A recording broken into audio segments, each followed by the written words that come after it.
Alrighty, so Klaudia, let's give these folks a little introduction. Tell the people who you are and what we're about to talk about. Hello, everyone. My name is Klaudia. I'm a learning and development specialist and I work as a psychologist. I personally say that my purpose is to boost happiness in the workplace through embedding some fantastic learning culture. I'm also a co-host of a podcast called Unhappiness, which is, surprise, surprise, all about science and happiness in the workplace. Perfect. I thought you were going to tell me about something completely different there for a second, but no, happiness. Yes, that's a good thing. Yes. So let's talk happiness. Let's talk about some positive habits that we can generate to deliver happiness in our life and in our work. So first of all, it's very important to recognize that happy people have some happy boosting habits. Okay, so happiness, it's as much as we think it's a emotion, it's positive emotions, it is a skill as well. So if you want to be happier, then one of the things is to start building certain rituals, practices, methods in your life that can help you to achieve that happiness. So what have you got for an example? So a big example is, for instance, a gratitude journal that has been researched a lot. And it is this idea of a bit like playing Tetris. Have you ever played Tetris? I've lost hours to Tetris. And you will know that there is something called Tetris effect. If you start seeing the Tetris shapes in your environment, because your brain gets wired up and gets really hooked on spotting those elements around you. Yeah, that makes sense. Yeah, gratitude does something very similar. So generally, our brain is adapted to something we call negativity bias. And what it means is we're very good at spotting negative events because they are threatening us. And let's be honest, we want to survive. So our brain focuses on negative events.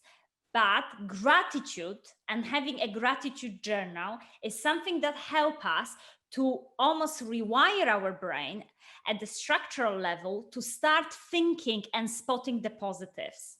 So if you want to be happier in life, you need to train your brain to be appreciating all the positive events that you are experiencing, because many times they are unnoticed. They go unnoticed because we concentrate so much on the negative events that are happening to us. Okay? This is also very important because there is something called positivity ratio. As in, we need certain amount of positive emotions in relation to negative emotions if we want to sustain our happiness.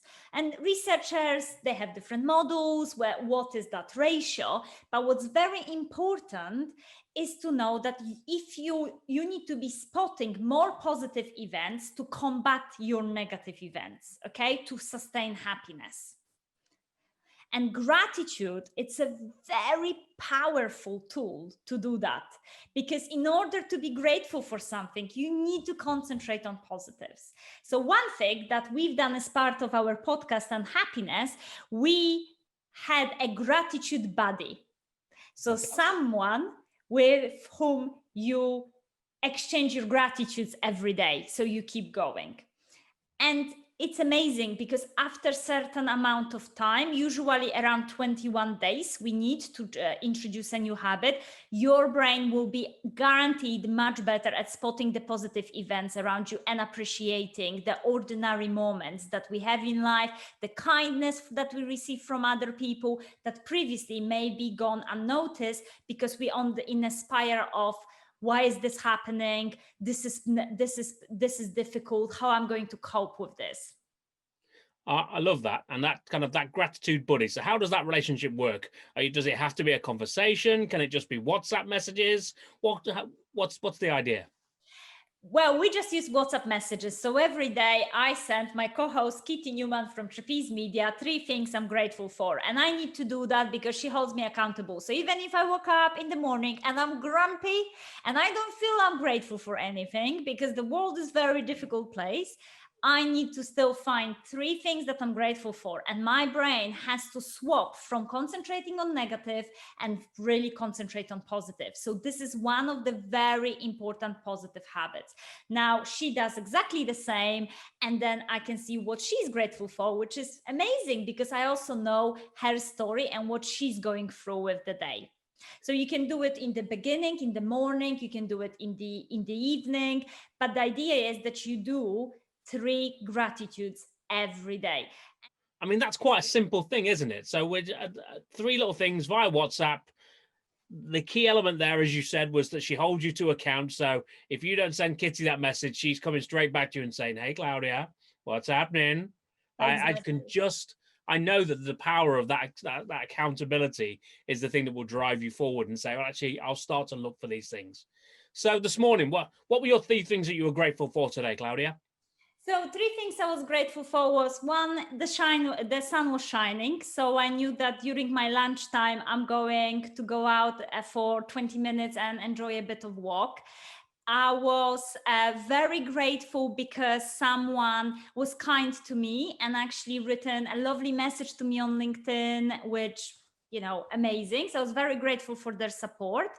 And I think the third one was, I was feeling very grateful because something that I suggested to Kitty, she actually took on board, and she, because of that, felt happier. And, those are small things, but straight away my brain started to thinking about positives. And what happens is, because you need to do this journal, your brain starts thinking, okay, what I'm going to be grateful for tomorrow? What good things happened today so I can be grateful for it? So it's literally almost like this Tetris game. You start seeing gratitude and positive events all around you because you have to send it to someone. And I guess as well, more importantly, you start to generate those moments where you know that there's something you feel grateful for. So you start to actually, as well as looking for them, you're making them happen for yourself, but also potentially for other people around you too, which is, you said one of those was kind of, you made a suggestion to Kitty that made her day a little bit better and made her life. That's a win. That's a real win. Absolutely. And I think the second big habit of positive habits, it's this random act of kindness. So when lots of things are happening, we can think whether we will be powerful in the situation or powerless. Whether we will be a giver or a taker. So this is work done by Dr. Dan Diamond, and he speaks about those 4 different mindsets. In the random act of kindness moment, we can be powerful, okay, despite what's happening to us, and we can be a giver. So we can think how I can help this person, how I can make this situation better, how I can impact that situation. And that gives us power, that we have strengths, we have resources to do something so positive. And the kindness is very important because it spreads, okay? So it has been estimated that your random act of kindness, it doesn't matter how small, will even spread up to 3 or 4 degrees of separation from you. So you will impact individuals who you don't even know. And let's be honest, isn't that what life is about? Impacting other people and making this world a little bit better place? And that will increase our mood. Again, science says that the random act of kindness always increases our mood. It makes us feel so positive and good because we know we have the power to influence other people. So I've got a nice little example of that. On our daily walk, my wife and I now will walk sort of 4 or 5 miles a day, and there was a while in that walk. We were walking through a nature reserve, and I was getting really frustrated by the amount of litter that people were leaving lying around, and it was angering me. It was really irritating me, and it was in fact spoiling the walk.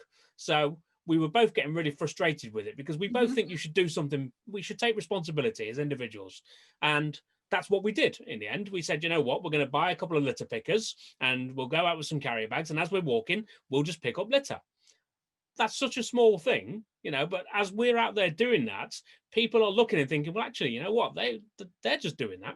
So maybe I could do it. So now, we're not the first people to do it, but we're certainly not the last. So there are now probably 10 groups of people who are out picking up litter on this walk on a daily basis. So one of my things of gratitude today is as we walked through this morning, normally we would find 2 bags of litter in our sort of 5-mile walk. This morning we found maybe a quarter of 1 bag.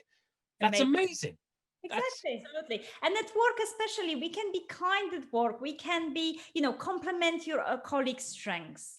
Write a thank you email to someone who helped you. Send something small or something funny to your colleague who you might be stressing about the deadline. Really aim that every meeting, when people leave the meeting, they actually feel good about themselves. That is fantastic random act of kindness that we can do every day to boost our mood and also help other people and make that impact. And I think the third one, which I would suggest in terms of the positive habits, is really about managing our perspective. And one thing that I do every day, which really helps me with that negative spiral, and believe it or not, I am actually a bit of pessimist when it comes. I don't believe that. Yes, I am. When it comes, I like a little bit of catastrophizing the future. So I actually have this fantastic tool called Morning Pages, which is introduced by Julia Cameron and from the book called The Artist Way. And the idea is that you every day just write down all your thoughts, just 3 pages, and you park them there, okay? You're not allowed to read them. You're not allowed to judge them. You can write whatever you wish, but the idea is that you parked all your unnecessary thoughts, anxieties, whatever you're experiencing on a piece of paper, so that you can create a space to be more creative at your task and more productive. See, again, now I know that works because that is amazing. I know that there have been times when I've been trying to sleep and something's been on my head. And if I've just tried to ignore it and just kind of carry on going, I end up tossing and turning. Whereas if I get up, take 5 minutes and just write it down, put it on a piece of paper, it's gone. It's on there, and sometimes it's something that's quite useful for me to go back to. And sometimes, as you say, it's just a case of just never go back to it again. It just needed to be written down and put down. Absolutely. So, and I think the bottom line is, you can develop any habits you want. For some people it's mindfulness, for another is exercise, for someone else is picking up, and making an impact on your community, as you said, and picking up that litter. It doesn't matter what it is, but what I think is very important is that, we cannot expect to just wake up being happy. We need to work at our happiness. And if you want to be happy, you need to work on having a positive habits. That's it. That's simple. It is that simple. Amazing.